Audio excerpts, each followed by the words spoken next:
Hello friends, कैसे हैं आप लोग। आई होप आप लोग अच्छे होंगे। आज पुनः हम लोग सीखने और सिखाने की प्रक्रिया में तब्दील होने जा रहे हैं। इस सीखने और सिखाने की प्रक्रिया में अगर हमसे कुछ त्रुटि होती है तो आप अपना राय कमेंट में दे दीजिएगा। हम आपकी राय पर अमल करके अपनी त्रुटि में सुधार करने की कोशिश करेंगे। तो चलिए दोस्तों, आज हम लोग इस सीखने और सिखाने की प्रक्रिया को शुरू करते हैं। इस सीखने और सिखाने की प्रक्रिया में आज हम लोग क्लास 10th बायोलॉजी का जनन चैप्टर जो है उसका अध्ययन करेंगे। ठीक है दोस्तों, अगर आप जनन अध्याय को आप अच्छे से अध्ययन करना चाहते हैं तो आप मेरे प्लेलिस्ट में जा कर के शुरू से आप देख सकते हैं। ठीक है दोस्तों, तो चलिए आज हम लोग शुरू करते हैं जनन। इस वीडियो में हम लोग जानेंगे दोस्तों कि जनक क्या होता है, संतान किसे कहते हैं और जनन के कितने प्रकार होते हैं। ठीक है दोस्तों, 3 टॉपिक के बारे में आज हम लोग जानेंगे। तो चलिए शुरू करते हैं।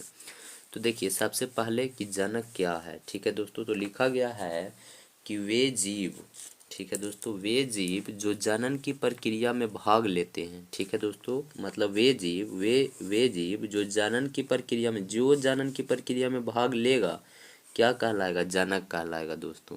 ठीक है, तो समझना आपको ध्यान से कि वे जीव मतलब वो वाला जीव जो जनन की प्रक्रिया मतलब जो जनन करेगा उसको हम लोग क्या कहेंगे, जनक कहेंगे। ठीक है, यानी वे जीव जो जनन की प्रक्रिया में भाग लेते हैं क्या कहलाता है, जनक कहलाता है। प्रक्रिया में अगर भाग ले रहा है तब वो क्या कहलाएगा, जनक कहलाएगा। ठीक है दोस्तों, ये तो आ जाना चाहिए समझ में। चलिए अब आगे हम लोग समझते हैं कि संतान क्या है। तो देखिए, जनक के द्वारा जिन जीवों की उत्पत्ति होती है उस जीव को संतान कहते हैं। ठीक है दोस्तों, मतलब जनक क्या है, तो जनन की प्रक्रिया में भाग ले रहा है। आप सोचिए, जनन की प्रक्रिया में अगर भाग ले रहा है तो जनन से होता क्या है। तो हम बताए थे आपको कि जनन से क्या होता है कि अपने जैसा संतान की उत्पत्ति होता है। जनन ही ऐसा एक प्रक्रिया है ना दोस्तों जिससे संतान की उत्पत्ति होता है। तो वही बात तो बताया गया कि जनक के द्वारा ही जिन जीवों की उत्पत्ति होगी, मतलब जनक के द्वारा जौन जीव की उत्पत्ति होगा उस जीव को क्या कहते हैं हम लोग, संतान कहते हैं। क्या कहते हैं, संतान। ठीक है दोस्तों, इससे भी हम लोग डिफिनेशन जनक का बना सकते हैं। कैसे, तो देखिए यहाँ पे बना सकते हैं कि जिसके द्वारा जीवों की उत्पत्ति होती है उसे क्या कहते हैं दोस्तों, जनक कहते हैं।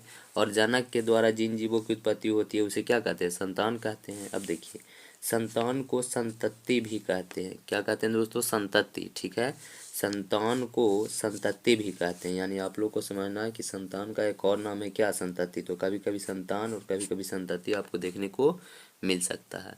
तो इस प्रकार से आप लोग जनक जान गए और संतान जान गए। ठीक है दोस्तों, अब हम लोग जानते हैं कि जनन के कितने प्रकार होते हैं। ठीक है दोस्तों, तो ध्यान से आपको समझना है कि जनन के कितने प्रकार होते हैं। तो देखिए दोस्तों, जनन के जो है वो मुख्यतः 2 प्रकार होते हैं। जनन के कितने प्रकार, तो मुख्यतः 2 प्रकार होते हैं। पहला लैंगिक जनन और दूसरा अलैंगिक जनन।